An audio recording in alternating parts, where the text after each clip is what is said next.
Welcome to the City Center Podcast. I'm Jerry Marcello. As cities like West Palm Beach continue to change and grow, it is a challenge to preserve its history. New structures wipe away the old, taking with them the memories of when this area was a small town in a largely undeveloped frontier. But there is a place where ties to our city's past live on, and strangely enough, it is where we remember our dead. Today, we'll explore Woodlawn Cemetery and why this place of eternal rest also serves as a link to West Palm Beach's rich history. Next on the City Center Podcast from West Palm Beach. And joining us today is Ginger Pederson, who is a writer and historian who is also native to the area. Ginger, welcome. Thank you. Good to be here. We're here to talk about history, and there's no one better I can imagine having this conversation with. West Palm Beach, even though we are about, 135 years or so old at this point, we have a very rich history. There's an amazing story between its birth through Henry Flagler and its growth, and a lot of amazing stories have taken place here. It's almost a shame that sometimes people who are moving here aren't even aware of some of the fantastic things that have happened here. You're a historian. Tell us what made you so interested in history and why West Palm Beach history is a focus for you. I always loved history, even as a child. Growing up in Jupiter, I used to love to go to see the Du Bois family and some of their older members. They always had Pioneer coffee once a year in Jupiter, and I would drag my parents along to it, not the other way around. So I always had that penchant for history. Plus, my family had some deep history roots in Palm Beach County. My grandparents ran a tourist attraction in Boca Raton called Africa USA, which was kind of a early version of a lion country safari. There were no cages, so the animals, not carnivorous, were out and about, zebras and giraffe and wow. Elephants and things. So well, let's touch on that just for a second here, because it's really zany. Now, it's not about West Palm Beach. No. But in Boca Raton, there was a lion country safari style animal thing? Yeah, you would drive through on a little Jeep train that they took you in. You sat in one of the little wagons that was dragged behind a Jeep, and you would watch and you could interact somewhat with the animals even in that time. So, yeah, it was open in the 1950s. No. I never saw it personally, but I have heard all the stories from my cousins who grew up there. Something new for our friends in South County. Y'all had a thing there that was a lot like, it's just insane. It's very crazy. The things we learn just by having conversations and talking about parts of the past that would never come up in normal conversation. You learn about the history, and I think that's part of what we're doing here, is rediscovering a very colorful past, not only here in West Palm Beach, but as far as the entire county is concerned. So much has happened here. So much has happened, and I think people, especially who have come here and made this their home, don't realize that we do have a long history. So back in 2014, we wanted to capture part of that history in a book, saying, why not, the Legendary Locals is a series that's done by a book company, and we said, why not Legendary Locals of West Palm Beach? Mm-hmm. And it was through the research for the book that we found ourselves in Woodlawn one day, looking at where some of the people that we wrote about had been interred. So we said, why not do a tour of Woodlawn and tell these same stories that we tell in the book and tell different ones, and we're always finding something new. Even after 10 years, we discover new stories in Woodlawn. Something interests you in a tombstone, or you read something in a paper and you're like, I wonder if they're in Woodlawn, and sure enough they are. So, and there's very dark stories and there's very wonderful stories in Woodlawn. It was a point where a lot of people from the 1928 hurricane were buried in a mass grave because they had no choice. The disease threat was so great after that hurricane that they had to do something as terrible as that.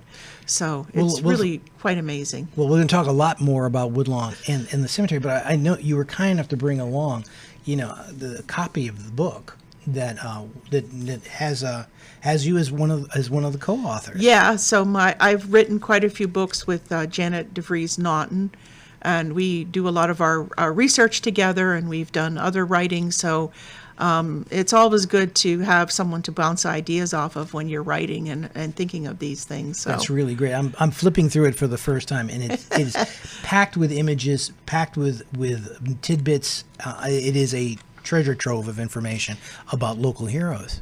Yeah, local heroes. And we had a couple of scoundrels we tucked into, scoundrels. because you always have, that's the part of the total community. But, the center point is West Palm Beach in the county. It always has been for such a long time as its county seat when we became a county in 1909, that it's always been here that things are centered in the county. This is where If someone's everything interested in comes. getting a copy of this, where can they get it? They can get it on Amazon. Okay. It's widely available. It's available in local bookstores as well. And we'll show it on the screen. Legendary Locals of West Palm Beach is the Correct. title Yeah, of the it's a book. West Palm Beach-based book. All right, that's very good. And I understand that you have something else that you're working on. Just very quickly. Yes, before we I get to the do. cemeteries. It's the story of Dr. Mabel Elliott, who was a physician following World War I in Turkey, Armenia, and Greece. And that family has very deep ties to West Palm Beach, especially because they had 14 children. Wow. And her father, Joseph Elliott, was the chairman of the committee that formed the town of West Palm Beach on November 5th, 1894. So you can't get much more West Palm Beach than that. Absolutely. So it's going to be a really incredible story of bravery and heroism that we don't necessarily associate many times with women, but everybody can be a hero. And when will that book become available? That'll be coming out in late summer, early fall. Okay, so we'll keep an eye out for it too. Yeah. I'm sure it'll be available on Amazon as well. It'll be on Amazon and all the major booksellers. Okay, so let's talk a little bit about the cemetery. And now, is Woodlawn the only cemetery in West Palm Beach, or are there others?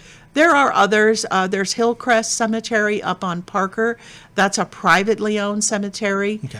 But Woodlawn is the only public cemetery, I believe, in the city of West Palm Beach that is part of the city's Parks Department. And it was a gift from Henry Flagler. It originally belonged to Flagler. He had paid to have the layout of the cemetery way back in the late 1800s. And then that's when the burials began. Now, it's not West Palm Beach's first cemetery. There was a couple of small cemeteries in the Northwood area. There was one downtown, very, very briefly, at Clematis and what we would call Dixie today, what the pioneers would know as Poinsettia. Oh, That's like right here where City Hall is. Yeah, pretty much. A little bit. Yeah, it was basically here, and it was very few people interred because they knew it would be way too small. So then there was a much larger cemetery where the Norton Museum is located that was called Lakeside. And that was also privately owned by the Lake Worth Pioneer Association, which still exists. And they had hundreds of burials there. Most of the people were moved over to Woodlawn when the association decided to deed that property to the city because they didn't have the funds to maintain it. Gotcha. There are still people interred under the Norton, I was at gonna least ask you about 40. that. Wow. There are also a few tombstones in a crawl space under the Norton. So, whether the place is haunted, I mean, some people think it is. I'm not, I always stress to people, we're not doing a ghost tour. No. This is a very dignified storytelling tour of the people that are there in Woodlawn. So we've had ghost hunters on our tours, but that's not the focus of what we do. Yeah, and I think that's completely valid. I mean, it's a lot of fun to tell the ghost stories and to, and it gets to be Halloween time and you go out and do stuff. Sure. But you know what? The real value of what you provide and the memorial quality of the cemetery is, again, a reminder of the lives that were lived here in West Palm Beach and the people who came here as pioneers or as early residents, and looking back at their lives and how life was for them and how radically different it is for us today it's like a history book. You open it up and you can learn so much. I had the opportunity to go on the tour that you're describing just recently. And what I discovered, what was so special for me, was instead of saying, okay, well, here is this location or here is this marker, a lot of the stories you told were very personal and about people at different moments in the city's history and how they lived and what happened to them. And it really brought it to life. Yeah, and I think that's really what we did. I mean, I always think as humans the thing that makes us to me, different than any other creatures is we tell stories. It is the basis of so much of what we do. And I tell people, if you want to be remembered, tell your story. Tell your story to someone, because everybody has a great story and they just don't know it. And I know I was surprised to learn that we had some fairly fairly old markers in the cemetery. I believe one of the very first stops we stopped, we were looking at a veteran that was alive during the Civil War or active during the Civil War. That's, you don't think of West Palm Beach, you think 50s, you think 40s. You don't jump all the way back into the 1890s. Yeah, and there are several people from that time period, and in people born as early. I've never seen a 1700s, but there are several like 1810, 1812 people that were born at that time that are interred at Woodlawn. That's amazing. And so, once again, you mentioned that I think I used the term that there are many heroes located there. You said that there could possibly be villains. What sort of villains could we possibly have in that cemetery? Well, there are villains, and there's tragic stories, and there are empty graves, the most famous of which belongs to Judge Chillingworth and his wife. There's a very nice headstone there, and I always tell people this is an empty grave because their bodies were never recovered after they were killed by basically hitmen who drowned them somewhere out in the ocean. So those kinds of tragedies, but villains, if you want to call them that, someone who was kind of someone who killed someone, like Lena Clark, the murdering postmistress of West Palm Beach, who served time in a insane asylum for 2 years. Goodness. But she came out after 2 years after killing a man and stealing $32,000 of government money. So it's all of those kinds of twists and turns and crazy tales that you stumble across one day that I've never gone looking for a story that I found. It somehow just bounces into me. And in the strangest ways, with Lena Clark, my parents' first house was on Lake Clark. So I was curious. I'm like, oh, I wonder who Lake Clark is named after. So I Googled Clark. And her story was like the third link, girl murderer. I'm like, what is this about? So that's how sometimes things happen. With the Elliott book, it was somebody put something on Facebook about her, and I was like, oh, I've never heard of her. How did that happen? So it's very strange how things like that happen. And even with Bird Spillman Dewey, that we wrote a book about pioneering Palm Beach, which was a true West Palm Beach story about a woman who was a writer, had founded the town of Boynton, and had this beautiful estate called Ben Trovato. Well, one day someone emails me and said, I think they're theming a hotel around your book. I'm like, what? And she's like, it's the Ben. And so the Ben Hotel is about Bird Spillman Dewey and her dogs, and there's a copy of her book in every room. And I was like, well, I never saw that coming. And they really wanted, I said, why did you guys pick that? The designers of the hotel, they said they wanted something that was uniquely West Palm Beach, not Flagler, something that was just Palm Beach. And they stumbled across her. So I think it's important because West Palm Beach has always had a little bit of a little brother syndrome. And it was always the service town to Palm Beach and all these kind of little bit derogatory redheaded stepchild. And it's not. It's a wonderful city. And it is, like you said, it has evolved in time. It is evolving again, and it will evolve 100 years from now. Certainly. When we're all gone. It's just the way things are. I call it the layers of history. But I like to respect what was, because I think it's interesting. I don't want those people to be forgotten no more than we want to be forgotten. No, we'd be losing color. We'd be losing part of the fabric that makes this community so interesting and so different. And it's important that we have the ability to capture this through your writings and the folks that you work with who are also involved with history and reclaiming the history that would otherwise be lost. And so it's really, really very valuable and really, really great. Again, we talked about heroes and people who had less than heroic histories. And I know that the Judge Chillingworth story that you mentioned is astoundingly. I mean, why it's not a major movie somewhere that we've. I've never figured that out. They've done 2 documentaries, Yeah. both, national productions, but the fact that it's never been even written as a novel. They Yeah. did the podcast on it, which was like 12 parts, and they did a nice job on that. But to me, there's, it's a very disturbing story for Sure. so many reasons. It is a very disturbing story, and I challenge folks who are listening to this, if you don't know about the story of the Chillingsworth, it's spelled like it sounds, go ahead and start Googling it, find out more about it.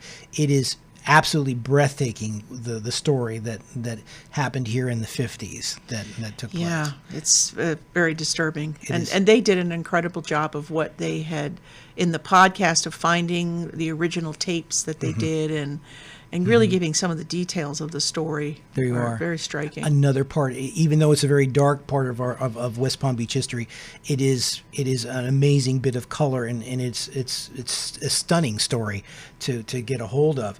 But we're talking about the cemetery. Now, you are clearly expert in the people that are there and the history of the folks who are part of the cemetery. Is there anything that is a standout to you, something that you find inspirational that you'd like to share as far as one of the people that are interred there? Inspirational. I've always been very taken with Guy Metcalf because he was a character and a half. And really believed so much in our area. He was instrumental in having the county formed. He was postmaster of West Palm Beach. He was school superintendent for the town. Ran a newspaper that captured so much of the beautiful early history of West Palm Beach and the whole area. And so many people know nothing about him. He ended tragically, too, by suicide. But his story kind of stopped so abruptly that I don't think, and I've tried so many times to reach out to his family because I volunteer at the Historical Society. They have almost nothing on him.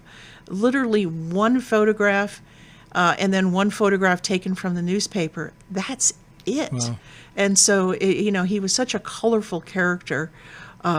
His story, because it just ends like so abruptly with him that I just thought, there could be more about him somehow. Sure. But so he's always been one of my heroes for early county history. That's really, really neat. So I'm sure there's a lot of people who are now interested in taking part in one of the tours. Is that something that people can, where can they reach out to find out more about the availability? So we do the tours we do them October and November. And then we do January, February, March, and April, because then we hit the summer and we hit mosquitoes and rain and all thunder and lightning. So it just became, we couldn't do them. Sure. So if they reach out to the Palm Beach County Parks, the West Palm Beach Parks Department, they have their Facebook page, and we also have a Woodlawn Cemetery Facebook page with the information. It's a very easy sign up. It's free. Ah. We just do reservations through a system called Eventbrite. Only because we don't want too many people. The first time we did the tour, we didn't have any reservations, and 150 people showed up. And it was way too many because we can't accommodate that many.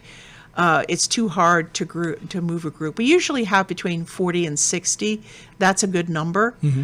And so they open up reservations not for the whole season, but 1 month at a time. So right now, as this is being taped in February, the March reservations are open. So we still have March and April to do for this year. So if to take part, the suggestion would be, first of all, go check on Facebook and see the group that's involved. Yeah, with it's called Woodlawn Cemetery Tours, and it's there as a Facebook page, or just simply go to the West Palm Beach Parks Department website, and they have the link to the Eventbrite sign up, which is free. You don't have to put in any kind of credit card or anything like that. It's just a crowd control system. Sure. And for people listening, the city website is WPB.org. You can go ahead and there's easy navigation to find your way to the park section, and you'll see information that will help you there. So that's terrific. We have an opportunity, a couple different ways for people to get involved, and that's really, really neat. Now, I understand that you are a volunteer, right? Yes. So, and that's terrific, and thank you for doing what you're doing. It's interesting because I think you're one of the very first people we've had on our program that wasn't actually a city employee. So, congratulations. A volunteer, yeah. How is it being a volunteer? I love volunteering. I think it's giving back to our community is a way that we don't really consider. People may not like the way the country's going or whatever. And the first thing I say to someone like that, what do you do locally? Do you work at a shelter? Do you go to a retirement home and talk to lonely old people? I'm like, what do you do? And invariably what I hear is they don't do anything except be angry at the world. And I'm like, do something small. Go work at the, sort food at the I can't think of the name of what they call that place. Yeah. The food banks. Right. Go to a food bank. Go to your church. Find a way to contribute something to your community. My way of doing it is by sharing history and stories and writing and volunteering at the Historical Society of Palm Beach County.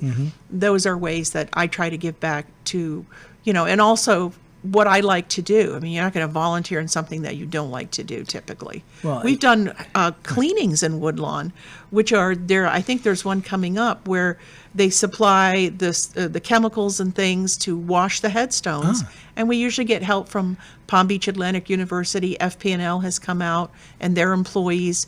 So those are great events also to learn about those, because those headstones need care. Sure. Some of them they get, with our Florida weather, they get mildewy and stained, and so they have special chemicals that are just made for that are very gentle, that will actually help the headstones look a lot nicer and last longer. Well, that's fantastic, and we encourage everybody to get involved. Yes. Volunteer, as you pointed out, is the backbone of many things in our community and a great way to give back to the place that you live. So that's fantastic. And I want to give a shout out. You've mentioned a couple of times the Palm Beach County Historical Society. Can you tell us a little bit about them? The Historical Society of Palm Beach County has been around a very, very long time, since the 1930s.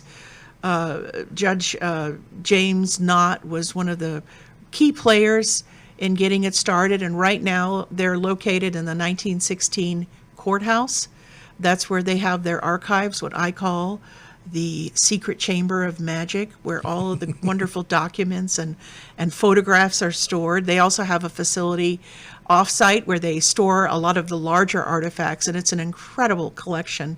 And every time I go there, somebody, I see someone bring in the shoebox or the photo album or whatever they have to contribute. Because I tell people, if you have things like old photographs and artifacts that are of historical value that tie to our area, bring them there, and they will see and assess your collection to see if it fits their needs. And it's a place to store things that are not going to end up in the garbage when something happens to you. People who have old letters or things that you may not think have value, of great historical value. That's with the Elliott family. I'd found some family letters that I was allowed to see, and I told them, I'm like, please donate these to an archive. Sure. Because for Mrs. Dewey, when I finally tracked down her family, I said, who has all her papers? Who has all her effects? Oh, they were all lost in a 1948 house fire. Oh. So I was like, I found them, but I didn't find them. Oh. So I often think it's like if she had left some things. Sure. I mean, we're not talking about cleaning out your garage, but things that are really photographs don't take that much room to give. And sometimes we get donations that solve mysteries, like somebody is standing in front of a house that we've been trying to figure out where that house was or what it looked like, and that's really the thing of the interest, is not necessarily the person, but maybe it's the house or the street. Yeah. So they can solve so many mysteries like that. Sure. I mean, what you're describing is so important, especially in a dynamic, changing town like West Palm Beach. The city is reinventing itself generation by generation, and it's important for us to do exactly what you're describing, reaching back and grabbing a hold of those artifacts and those memories and preserving them for future generations so that we remember where we've been as opposed to just where we're going. Yeah, I mean, I've seen some aerial photos and photos taken from tall buildings in West Palm Beach kind of looking out in the 50s and 60s. And it really takes my breath away because so much has been lost to development and to high rises and things where there were simple, beautiful white cottages that just aren't that big of a part of the city anymore. No. But it's evolution, and I get that. Or even Flagler Drive, people don't know that was all filled in. in the early times when you went south of the city, all of their yards went straight into Lake Worth. Like a little beach. It was like a little beach, and it was the time of coconut palms. It really looked like Tahiti. And then we had lethal yellowing in the 1970s, which was a coconut disease that killed so many of the very old, tall Jamaican coconuts. And now we have the shorter coconuts, and it looks nice again, but those things towered over everything. But they unfortunately all died of that terrible disease that hit the coconuts. We're in a changing community, and what you're doing to preserve the past and to capture it so that we have it to share and to learn from is so valuable and so important. So, we thank you for everything that you're doing and creating these documents and creating these books so that there's always a way for us to reach back to the past and remember where our city came from. Yes, that's so important. And West Palm Beach has a very little special place in my heart. So it's really, like I said, it becomes the focal point of so much of what I do. Ginger, thank you. Thank you.